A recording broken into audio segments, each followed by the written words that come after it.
பழனி கோயிலுக்கு சொந்தமான 100 கோடி ரூபாய் மதிப்புள்ள நிலம் தனியாருக்கு பத்திரப்பதிவு. திண்டுக்கல் மாவட்டம் பழனி முருகன் கோயில் நிர்வாகம் 2025 செப்டம்பரில் தண்டபாணி சுவாமிகள் மடத்திற்கு சொந்தமான 100 கோடி ரூபாய் மதிப்புள்ள 1.4 ஏக்கர் நிலம் கையகப்படுத்தப்பட்டிருந்தது. அந்த நிலம் இலவச வாகன நிறுத்தும் இடமாக உள்ளது. ஜூலை மாதம் 6ஆம் தேதி அன்று தனிநபர்கள் 2 பேரின் பெயரில் அந்த நிலம் பத்திரப்பதிவு செய்யப்பட்டுள்ளது. இந்த விவகாரம் தொடர்பாக கோவில் நிர்வாகம் பத்திரப்பதிவு துறைக்கு கடிதம் அனுப்பியதால் அம்பலமாகியுள்ளது. இதுபற்றி விசாரணை நடத்தி உண்மையை கண்டுபிடிக்க வேண்டும் என கோயில் ஆர்வலர்கள் தமிழக அரசுக்கு கோரிக்கை வைத்துள்ளனர். திண்டுக்கல் மாவட்டம் பழனி முருகன் கோயில் உலக புகழ் பெற்றது. இந்த கோயிலுக்கு தினமும் ஆயிரக்கணக்கான பக்தர்கள் வந்து செல்கின்றனர்.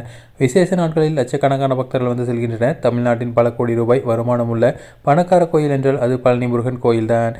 இந்த கோயிலுக்கு சொந்தமான ஏராளமான நிலங்கள், கட்டிடங்கள் உள்ளன. இந்த சூழலில்தான் பழனி முருகன் கோவில் நிர்வாகம் கடந்த 2025ஆம் ஆண்டு செப்டம்பர் மாதம் தண்டபாணி சுவாமிகள் மடத்திற்கு சொந்தமான 100 கோடி ரூபாய் மதிப்புள்ள 1.4 ஏக்கர் நிலத்தை கையகப்படுத்தியிருந்தது.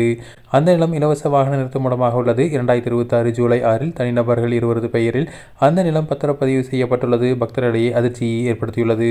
இதனிடையே பத்திரப்பதிவு எப்படி நடந்தது? கோயில் நிலம் என்று தெரியாமல் எப்படி பத்திரப்பதிவு செய்தார் அந்த சார் பதிவாளர்? கோயில் நிலம் என்று தெரிந்தும் எப்படி பத்திரப்பதிவு செய்து அந்த தனிநபர்கள் துணிந்தார்கள்?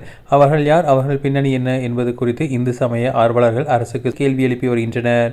இந்த விவகாரத்தில் கடுமையான நடவடிக்கை எடுத்து அரசு பத்திரப்பதிவை ரத்து செய்ய வேண்டும் என கோரிக்கை எழுந்துள்ளது.